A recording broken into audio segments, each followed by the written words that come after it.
Returning to the beginning of the meeting, the beginning meeting of Jadbharat and Maharaj Rahugana with Jadbharat.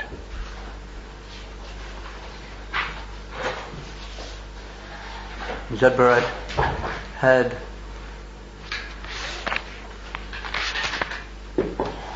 criticized very pointedly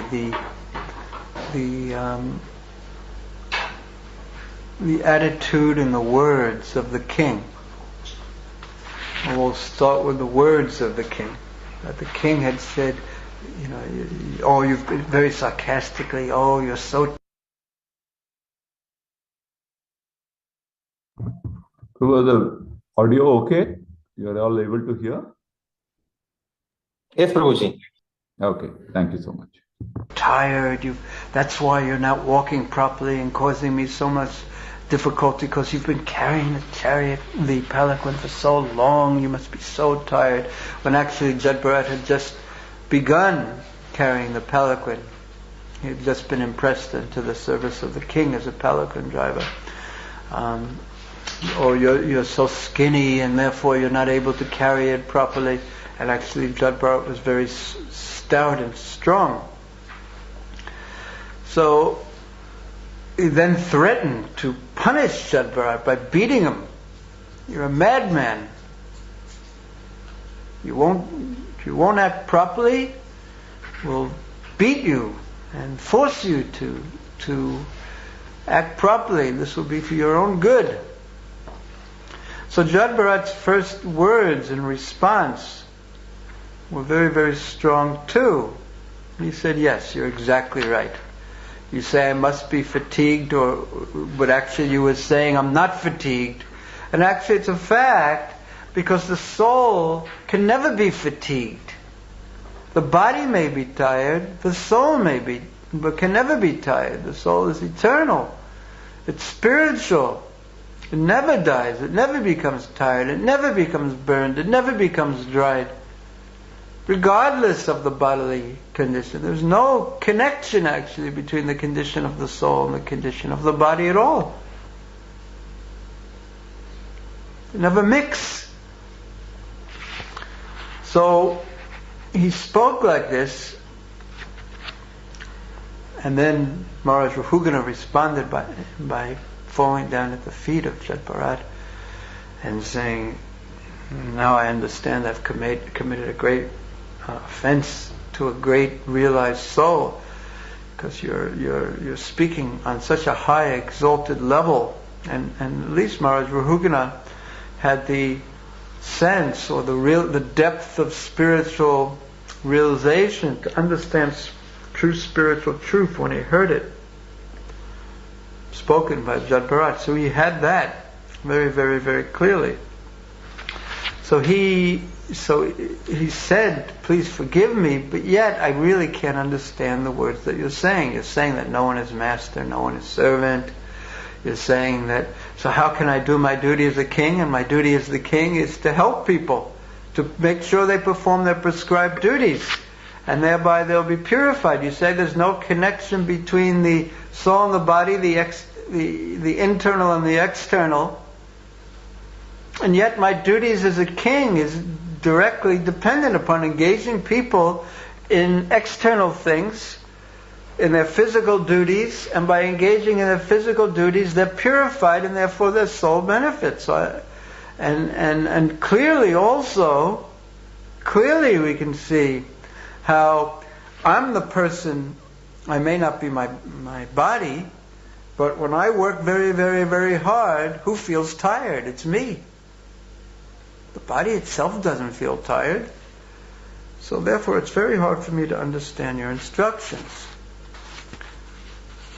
So Jadbharat, and then he asked him several more questions too. The first question he actually asked him was, what is the ultimate shelter for everyone? Because this is what we're looking for. What is the principle? If I can have one principle that I can apply in all circumstances. Because after all, what was the king's situation? He had taken the principle that I'm a king, and this is my duty, and that the people are my subjects, and I'm applying that, and now I'm getting chastised very strongly for that. And yet it's my duty, and where do these duties come from?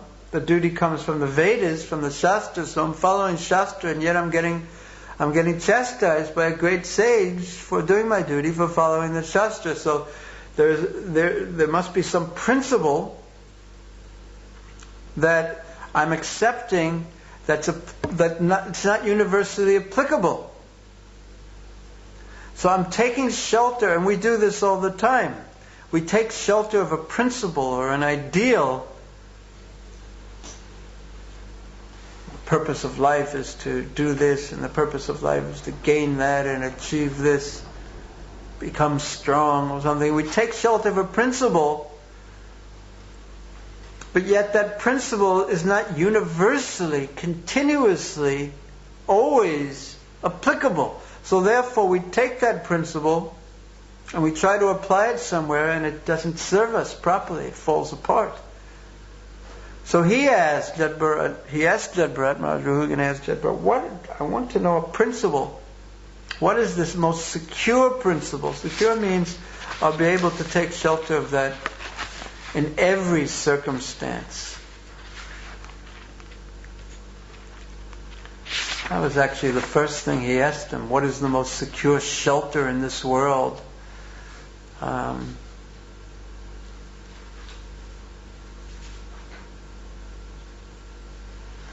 And the word for the most secure shelter is aranam. Aranam, the most secure shelter. So he asks, what is that most secure shelter? And then right after that, he asks, well, how can I make advancement? How can I advance in spiritual life? In text 20, in text 19 in chapter 10, what is the most secure shelter? What is that? I can always take shelter of. And then how can I advance? Meaning, how can I advance towards that? Because clearly I'm taking shelter of something different now, because you're chastising me. I'm acting on one level, but you're chastising me, and you're the most exalted soul. So what is the secure principle, and how can I advance towards it? And then he says, then he goes into the questions. I'm not fatigued from labor. I can't understand what you mean by that. Clearly I feel fatigued. I'm the soul. I'm not my body. The body is someone, but I'm the one who feels fatigued. What is the connection? So he asks, please explain this more. What do you mean? So in the chapter that we heard yesterday, Jad Bharat's first response, he says that actually there's no connection at all between the soul and the body. None at all. But what we're experiencing as that connection is something to do with the mind. The mind, we invest our self. We identify, we use the term in Krishna consciousness, we identify with the mind. And the mind is affected by the three modes of material nature, goodness, passion, and ignorance. So according to the desires that sit in that mind, and each living entity is covered by a mind that has a different infection of the modes, different combination of the modes of material nature. So based on that, there are different desires sitting in the mind. And based on that, we get a field of activities, which is the combination of those desires interacting with the 10 senses, 5 knowledge acquiring and 5 active senses, with the mind and the elements of the material world, and when the sense objects combine with all this, we get hundreds of thousands of desires, and this is what's all sitting in our subtle body, and we're identifying with that mind, which is really no different from our false ego, a false sense of who I am. And this is causing us to take body after body after body after body in the material world. It's all sitting in the mind. And we identify with that even though we have nothing to do with it. And therefore our identification with the body is fixed. Actually, that is the kshetra, that is the field of our activities at this point. This whole vast field which springs from the soul's misidentification with the mind and all that entails. But actually we are not that field of activities. We are the kshetragya. We're actually the knower of the field, and yet there's another kshetragya, the super soul, Krishna, who is in everyone's heart, who knows all fields of activity. So this is how Jad Bharat responded. So the king, when he heard this,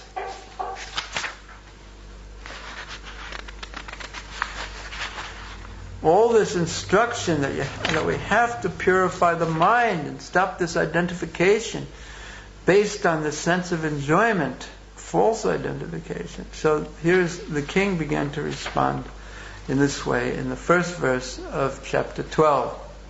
O most exalted personality, you are not different from the Supreme Personality of Godhead, because you are Sakshat Hari, you are giving the message of the Lord. By the influence of your true self, all kinds of contradictions in the Shastras have been removed. You're explaining everything. Because the Shastras say one thing in one place and another thing in another place. So you are explaining it in a consistent manner. In the dress of a friend of a Brahmana, you look as if you're the son of a Brahmana, but you're in that dress. Externally, you look like one in a Brahmana family. You are hiding your transcendentally blissful position. I offer my respectful obeisances to you.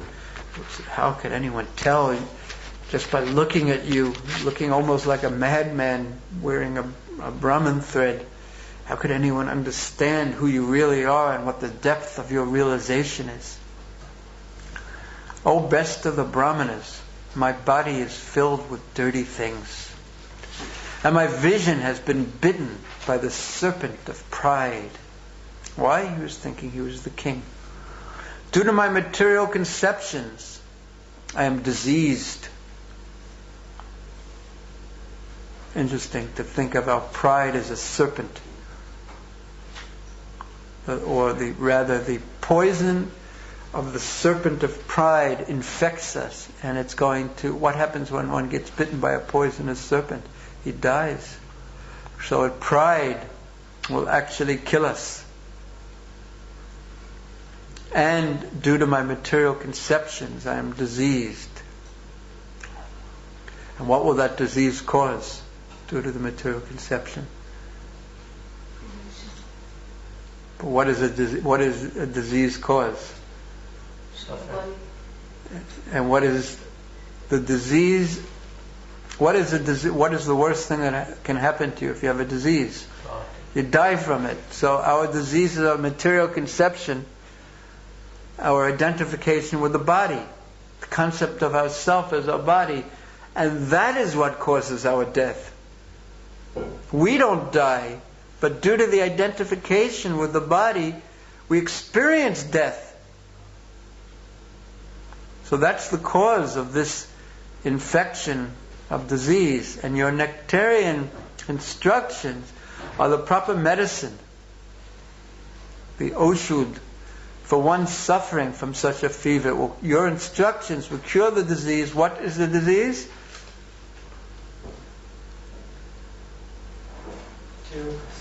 Yeah, the material conception of who I am. So your instructions are the medicine that will cure the disease. For one suffering from such a fever, and they are the cooling waters for one scorched by the heat. So the material conception causes us to be scorched by the heat, meaning the pain of material life. So many ways to describe the pain of material life. There's the fourfold miseries and the threefold miseries and the six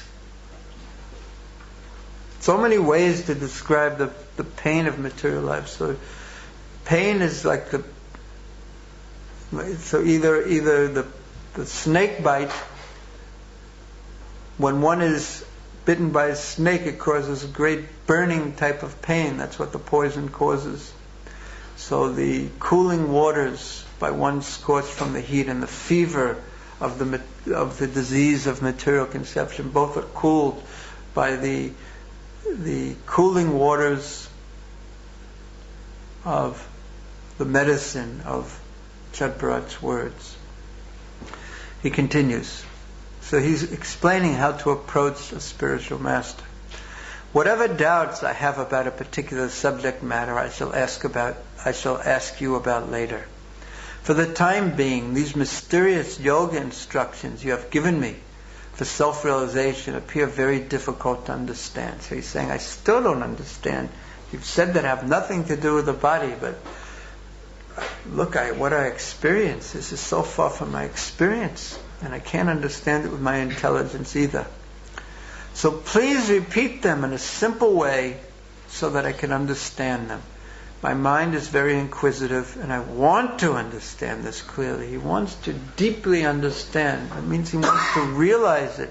Why? Because if we realize something, we will act on it. So he wants to be free from illusion. So Prabhupada explains in his purport to 3, approaching a spiritual master to get free from illusion. The Vedic literature instructs, Tasmad Gurun Prapadyeta Gigyaso Sreya Uttama.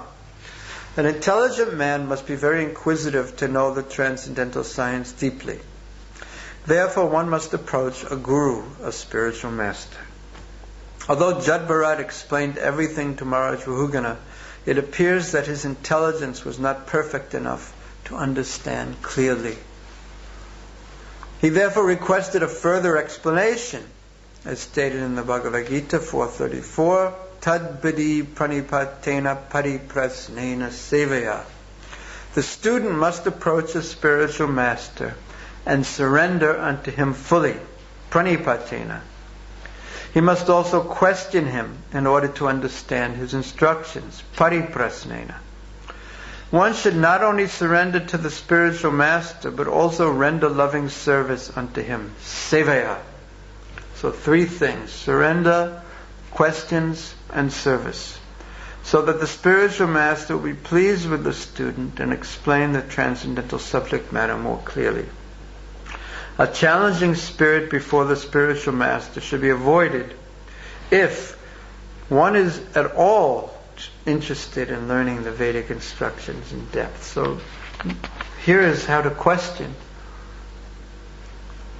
He's saying, I don't understand. I need your further instructions, which are like the cooling waters that will cool down the fever of my, and cure the fever of my material conception and misunderstandings. O Master of yogic power, you said that the fatigue resulting from moving the body here and there is appreciated by direct perception, but actually there is no fatigue. So on one level we experience fatigue directly, or we ourselves, the soul, experiences all the occurrences of the body. We directly experience that, but actually there is no fatigue for the soul. It simply exists as a matter of formality. The word is formality, vyavaharamulam. So these words were used in some of the verses of Jadbharat in chapter 11, in the first verse. Vyavaharam.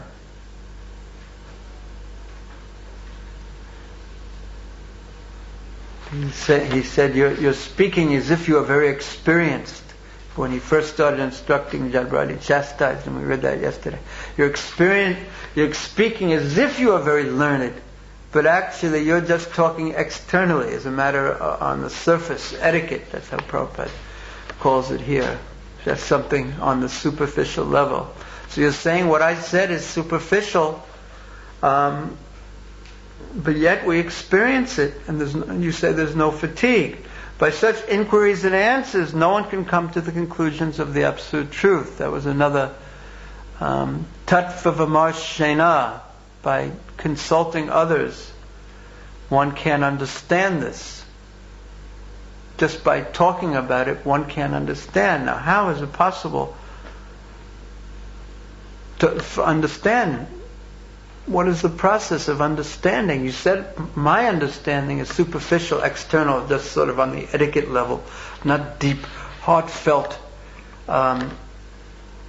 depth understanding. Just like if someone, etiquette in the sense of when, say if you meet someone on the street, and even if you hate them, you say, "Oh, how are you today?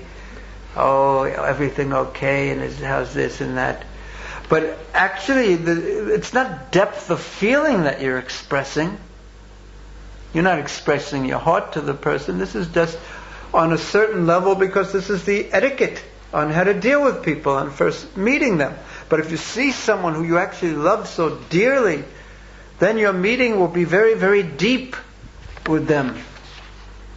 So he's saying, He's saying, you've accused me, my understandings of being superficial, and you said they can't be understood.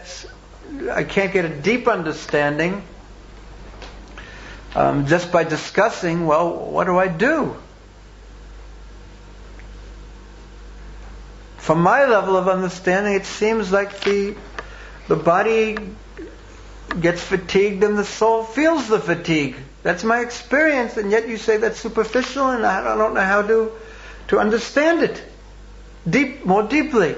So this really is leading to the original questions that he asked of what is the real principle of spiritual life, and how do I advance towards that principle? How do I understand? So he's going to gradually explain this. So this chapter is very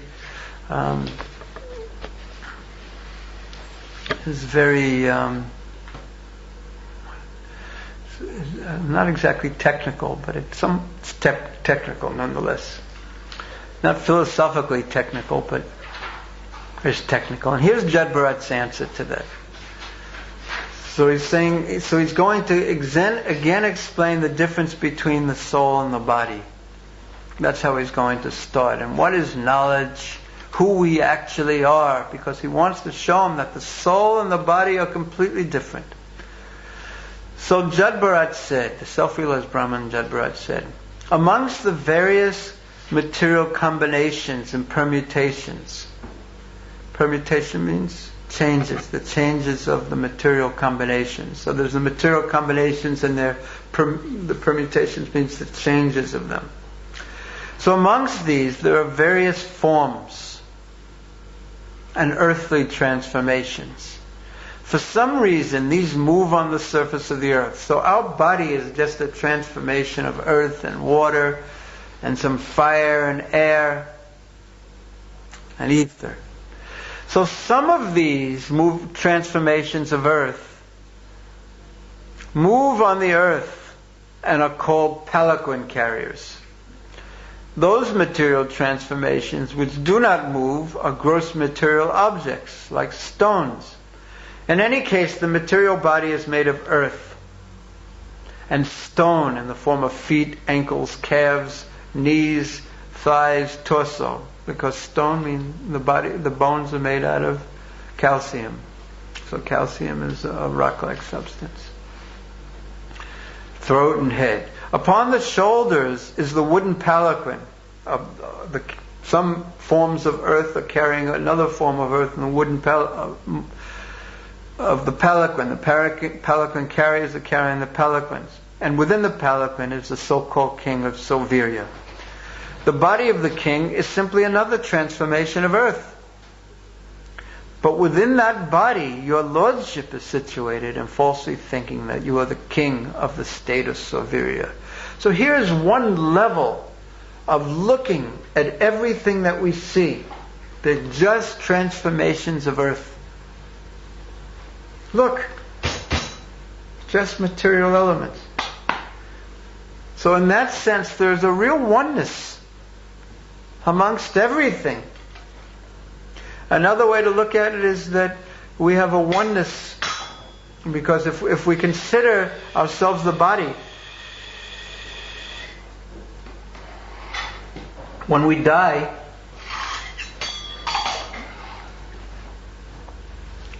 we go back into matter. We become the dust. The body turns again into dust. So we're no different from anything. There's a great oneness amongst all the material elements.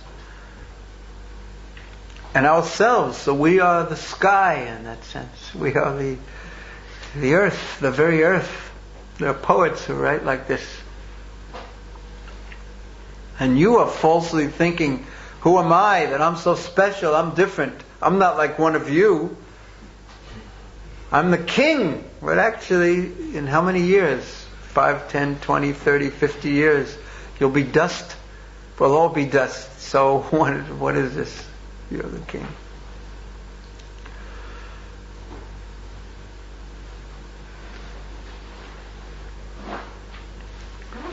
Next verse. It is a fact, however. So now he's going to turn it around. So he's saying there's a oneness on that sense. It is a fact, however. So then you're talking about suffering. And this is interesting how he turns it around. So he said, in one level, there's no suffering because we're not the body. But on another level, it is a fact, however, that these innocent people carrying your palanquin without payment are certainly suffering. Due to this injustice, you're forcing them to carry your palanquin and you're not giving them anything in return as work. You're making them your slaves and you're forcing them to suffer. So on one hand you're saying there's no suffering, or you're saying that you don't experience suffering, but look and see, you're causing suffering to these people. Their condition is very lamentable because you're forcibly engaged them in carrying your palanquin. This proves that you are cruel and unkind, because the king had said, because I'm the king, I'm very kindly forcing the people to follow the principles, and therefore I'm helping them and purifying them. But he's saying, no, in your illusion, you're thinking you are helping these people, but actually you're causing them greatest suffering. You're making them your slaves. This proves that you are cruel and unkind. You're saying that you're kind, the kind king, but you're actually cruel and unkind. Yet due to false prestige, you are thinking you are protecting the citizens. This is from one of the verses in chapter 10. This is ludicrous. And you were such a fool that you could not have been adored as a great man in an assembly of persons advanced in knowledge. So he's ripping apart all the conceptions that the king has. Because they're false. They're not secure principles. They're not secure shelters. They're not secure conceptions, way to view reality that will be true at every instance of our existence. So he's ripping them apart. First, you think you're the king. You're just earth like everyone else. Second, you think you're as the king, you're being so kind to everyone, but actually you look at it from this point of view and you're just being so cruel. You're exploiting these people. Kind king. You should hear what the citizens are saying.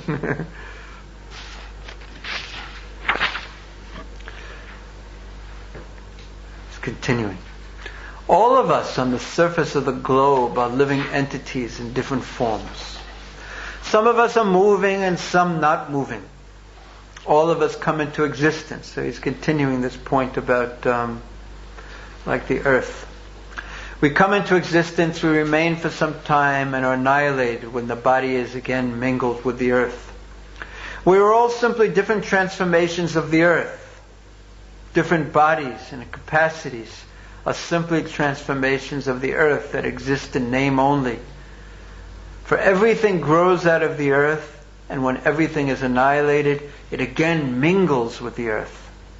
In other words, we are but dust, and we shall but be dust. Everyone can consider this point. So what is it that we have to be so proud of? He's removing his pride, because the king said to him, my pride is my disease. Our pride is all our diseases. I've been bitten by the serpent of pride. My vision has been bitten. So we have to remove the pride of thinking, oh, I am so special, I'm expert in this, I have this talent, this ability, I'm so much better than this one. This is all just earth, different combinations of the elements. And then, in so many years, 20 years, 30 years, 40 years, 50 years, 60 years at most, probably for all of us, 70 years maybe, 80 years at most, everyone, all those talents and abilities be transformed back into the material elements, earth again. So what again is the shelter? It's not me. Is it the earth that's the shelter then? Because this is the principle, we're all coming from earth. So one can say, yes, it must be the earth that's the shelter, so I'll take shelter of the earth. This is the great principle, that everything is, there's a oneness in that everything is matter. And there are philosophers who speak like this. Poets mostly, probably. Or actually the material, that's actually what the word materialist means. When there was a German philosopher named Feuerbach who coined you've heard of him? Yeah. Because he was actually the original Marxist. The philosophy came from there. Because he was the original materialist, philosophical materialist in the 1850s. So he used the term materialist, but like we say, oh, he's a materialist, and we use it in a condescending way, a critical way, pejorative. But he didn't. He said, well, basically, I believe that all that exists is what I can see. That's what he meant by material. I'm a materialist. This is what I see. This is what exists. We don't need any. We don't need any mystical understandings of anything. I believe what I see. This is a philosophical foundation of modern science. So there's a oneness in that, of being a materialist, because what you see is matter. This is what exists. So now Jad Bharata is going to take it a step further, though. One may say that varieties arise from the planet Earth itself, so that's the oneness of everything, the principle. However, although the universe may temporarily appear to be truth, it ultimately has no real existence. The earth was originally created by a combination of atomic particles. So there's something more primal, a more basic principle than the earth even. There's the particles that the earth is composed of. But these particles are also impermanent. They're not eternal. In other words, there's the particles, but they're composed of something else, and they also change. We want a principle that is going to be true in every circumstance, that never changes, and that is security for us. So he's going for that. Actually, so these particles are impermanent. So if you get used to saying, this is the truth, then these particles break down. And there's something more basic than that. Actually, the atom is not the cause of the universe. Although some philosophers think so. It is not a fact that the varieties found in the material world simply result from atomic juxtaposition or combination. So there's something more primal to that. Since this universe has no ultimate existence, because you can break it down, we want a principle Existence means something that's non-changing. That's what everyone is looking for, really. That's kind of security. So the things within it, since the universe is always changing, and the atoms are changing, and that which the atom compose the atoms are changing. So since the universe has no ultimate existence, the things within it, shortness, difference, grossness, skinniness, smallness, bigness, results, cause, living symptoms, and materials, they're all imagined. We're all seeing what we consider reality is just our mind's projection. And different people in different cultures see completely differently because their conceptions are different. They think differently. So we think that the reality, what we're seeing is this, but we're actually just seeing our minds.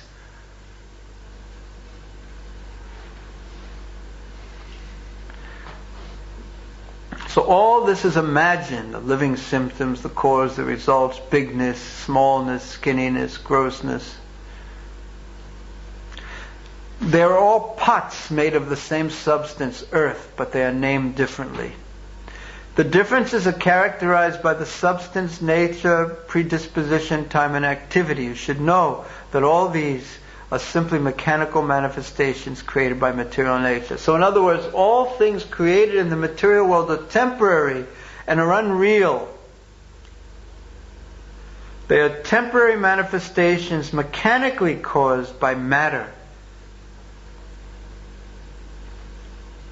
which in itself is formless. That's what he's saying here. So then again, what is that most secure shelter? If everything that we see is changing around us, where is our security going to come from? So that's what he had asked about. And of course, now he's going to explain on the positive, what is that ultimate truth? What then, text 11, what then is the ultimate truth? What is that secure shelter? The answer is, the non-dual knowledge is the ultimate truth. This is called Advaya Gyan. This has been explained right in the first canto of the Bhagavata. Vedanti tat tattva vedas tattvam jnanam adhyam prameti parameti bhagavaneti sabdyate. The answer is that the non-dual knowledge that unifies everything, that vision that a possessor of the knowledge has that unifies everything, that non-dual knowledge is the ultimate truth. It is devoid of the contamination of material qualities. It gives us liberation. If we have this vision, there's no death for the body, because the body is it's not us. If we have this vision, we get liberated because we're free from the material qualities, the modes of material nature which bind us to limited vision. It is one without a second. It is all-pervading. It is beyond imagination. The first realization of that knowledge is Brahman, then Paramatma, the Supersoul. Then Paramatma, the Supersoul, is realized by the yogis who try to see him without grievance. He who is without grievance, who is peaceful, Prashanta. That is the second stage of realization. So this all-pervading universal knowledge, greater than universal knowledge, the absolute truth, is understood in three different ways. As Brahman, Paramatma, and now he's going to explain. Finally, full realization of the same supreme knowledge is realized as the Supreme Person. All learned scholars describe the Supreme Person as Vasudeva, the cause of Brahman, Paramatma, and others. So this is the secure principle, that if we understand that it is Vasudeva Savamiti, our Prabhupada will read from there in the purport. Vasudeva Savamiti Samahatma Sadolabha. The wise man can understand that Ultimately, Vasudeva, Krishna, is the cause of Brahman and Paramatma, the Supersoul.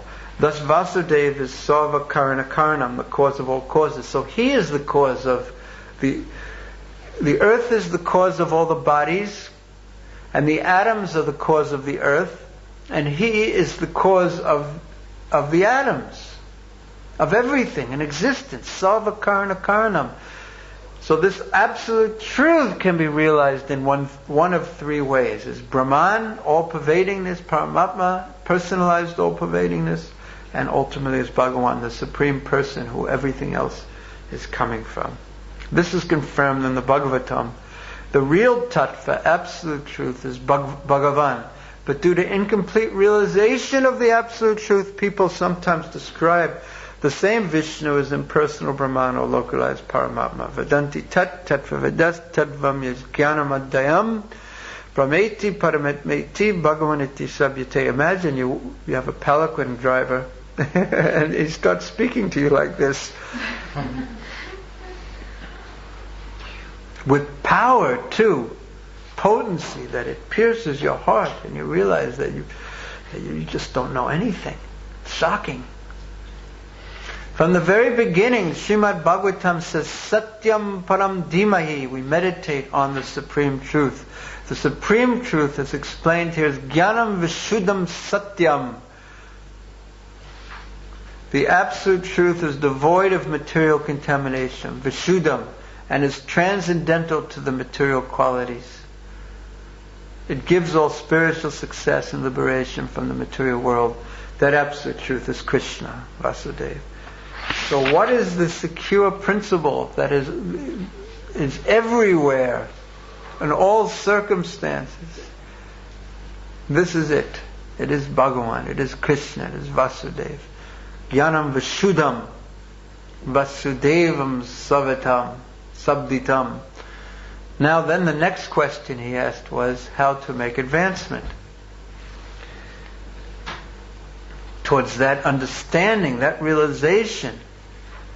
If one has grasped the absolute truth, then there's no fear of death, there's no change for him. He doesn't die. Because the same truth that he understands in life is there for him in death. The same truth that he understands when he's poor is there for him when he's rich. The same truth that he understands when he's healthy is there for him when he's sick. This is the meaning of grasping the absolute truth. It's with us continuously. It won't fall apart. So he says that is Bhagavan. That means that everything, there's nothing that exists separate from Bhagavan, from Krishna. Nothing. No situation. Everything is Krishna. Krishna's arrangement.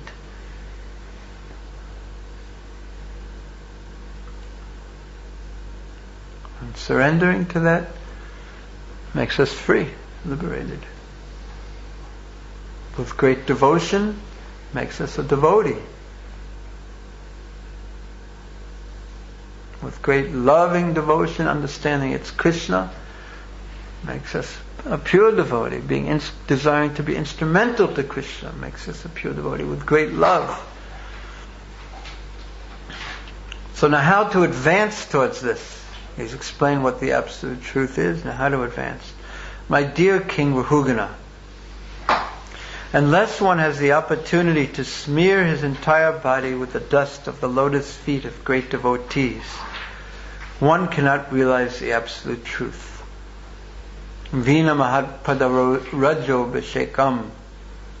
One cannot realize the absolute truth simply by observing celibacy, brahmacharya, strictly following the rules and regulations of household life, leaving home as a vanaprastha, accepting sannyas, or undergoing severe penance in winter by keeping oneself submerged in water, or surrounding oneself in summer by fire and in the scorching heat by the sun.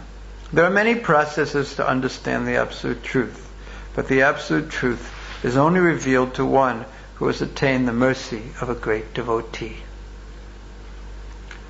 So that is how to obtain Bhagavan realization. Prabhupada's purport. Actual knowledge of transcendental bliss can be bestowed upon anyone by a pure devotee. Vedeshu dolabam madolabam atma bhakta. One cannot attain the perfection of spiritual life simply by following the directions of the Vedas. One has to approach a pure devotee. Anyabilasita sanyam gyanakamanavrita. By the grace of such a devotee, one can understand the absolute truth, Krishna, and one's relationship with him. A materialistic person sometimes thinks that simply by executing pious activities and remaining at home, one can understand the absolute truth. That is denied in this verse. So there's one process of understanding. Mercy of an exalted Vaishnava. No one can understand the absolute truth. There are so many religious processes that can help one advance, but this is the only way to come to the topmost position. No one can understand the absolute truth by simply observing the rules and regulations of brahmacharya, celibacy. One has to serve the pure devotee. That will help one understand the absolute truth without fail.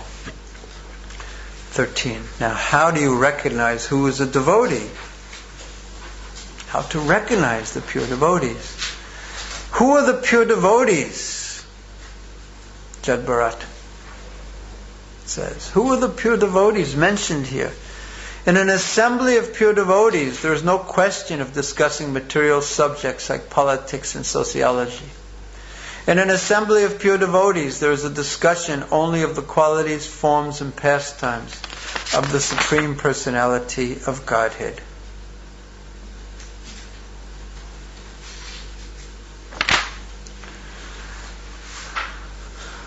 He is praised and worshipped with full attention in the association of pure devotees by constantly hearing such topics respectfully.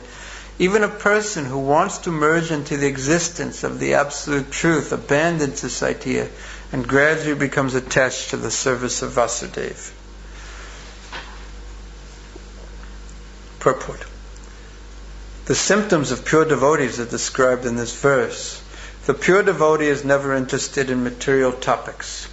Sri Chaitanya Mahaprabhu has strictly prohibited his devotees to talk about worldly matters. Gramya Vartana Kahibe. One should not indulge in talking unnecessarily about news of the material world. One should not waste time in this way.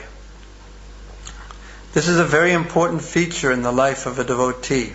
A devotee has no other ambition than to serve Krishna, the Supreme Personality of Godhead. This Krishna consciousness movement was started to engage people 24 hours daily in the service of the Lord and in His glorification. The students in this institution engage in the cultivation of Krishna consciousness from 5 in the morning to 10 at night. They actually have no opportunity to waste their time unnecessarily by discussing politics, sociology, and current events. These will go their own way. A devotee is concerned only with serving Krishna positively and seriously. And then also, so he's described how to make advancement. What is that shelter? The secure shelter. How to advance towards it. And then at the end of chapter 10, when he was questioning him, he said, the king asked him, what is your history? How did you come to learn this? How did you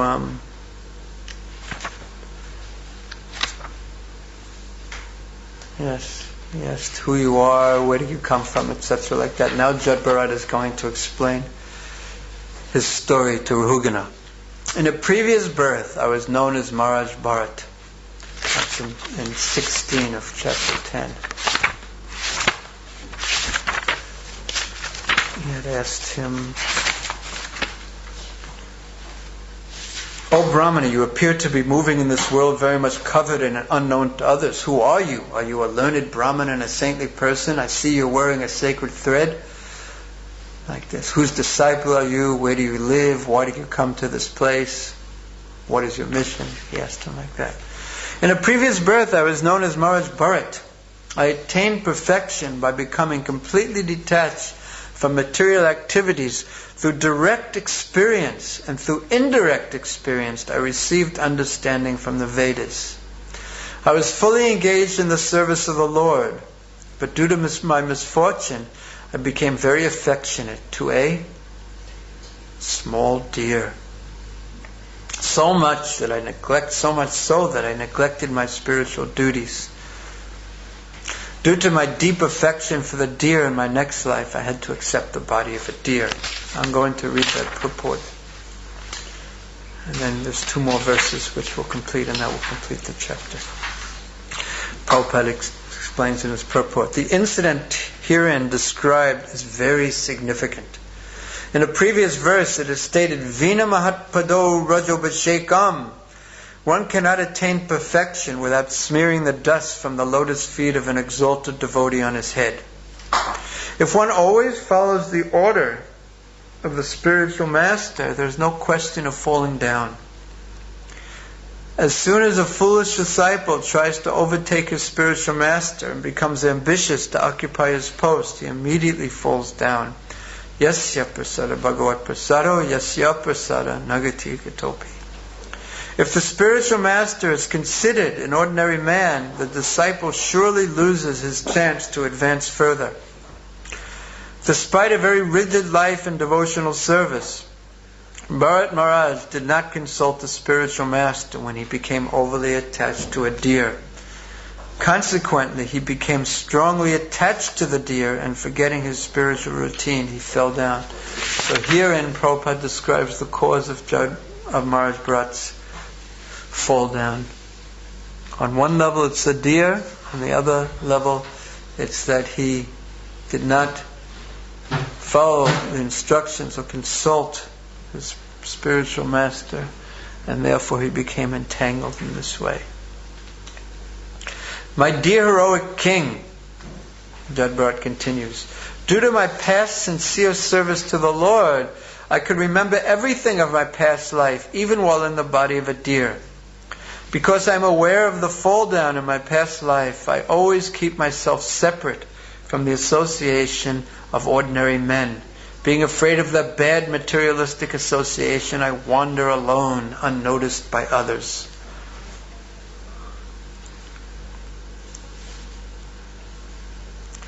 Simply, and the final verse, simply by associating with exalted devotees, anyone can attain perfection of knowledge, and with the sword of knowledge can cut to pieces the illusory associations within this material world. Through the association of devotees, one can engage in the service of the Lord by hearing and chanting, Shravanam Kirtanam. Thus, one can revive his dormant Krishna consciousness, and sticking to the cultivation of Krishna consciousness, return home, back to Godhead, even in this life.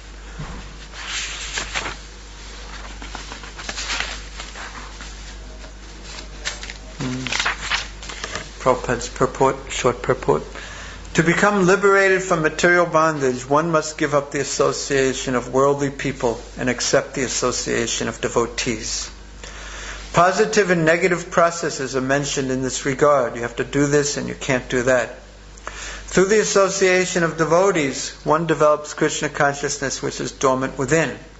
This Krishna consciousness movement is giving this chance to everyone. We are giving shelter to everyone who is serious about progressing in Krishna consciousness.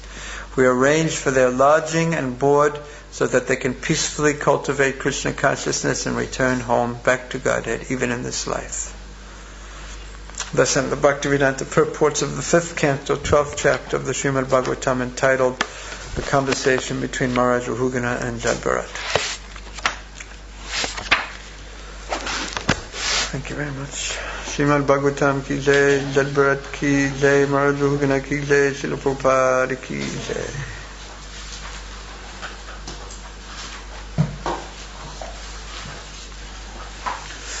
Okay, it's a little late, so no time for questions, so we'll continue tomorrow. When does Maharaj come? Another date, like this is after Janmashtami. After Janmashtami sometime.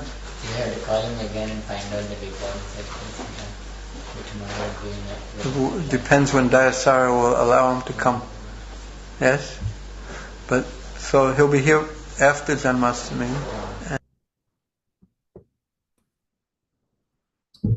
Yeah, Hare Krishna devotees. So I think the class got concluded. There's some few seconds left. I think that was another discussion. Anyway, so very wonderful class that we just heard from His Grace Bhurijan Prabhu. He gave a complete overview of the chapter. So anyway, we will discuss each of them in detail as we move forward. I'm sure that's how Shankar Shanpriya Prabhu has arranged it. So I'll not go over once again with the gist of this overview. So if there are any comments or questions, comments or reflections anybody has, then please go ahead. There is one thing that I wanted to add. It's this is the link. It provides a link to Bharat Maharaj, and then the deer, and then Jada Bharat. So he himself is revealing how he had the consciousness when he was in the deer body, so on and so forth. Of course, apart from the philosophy. So that's the overview of this particular chapter. Wonderful. But yes, devotees, if you have any reflection, then please go ahead.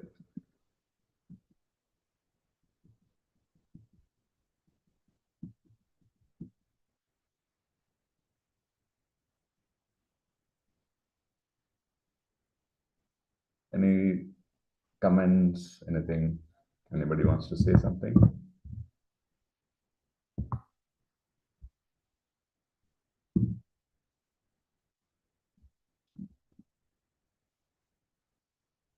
Okay, so we can then conclude for today.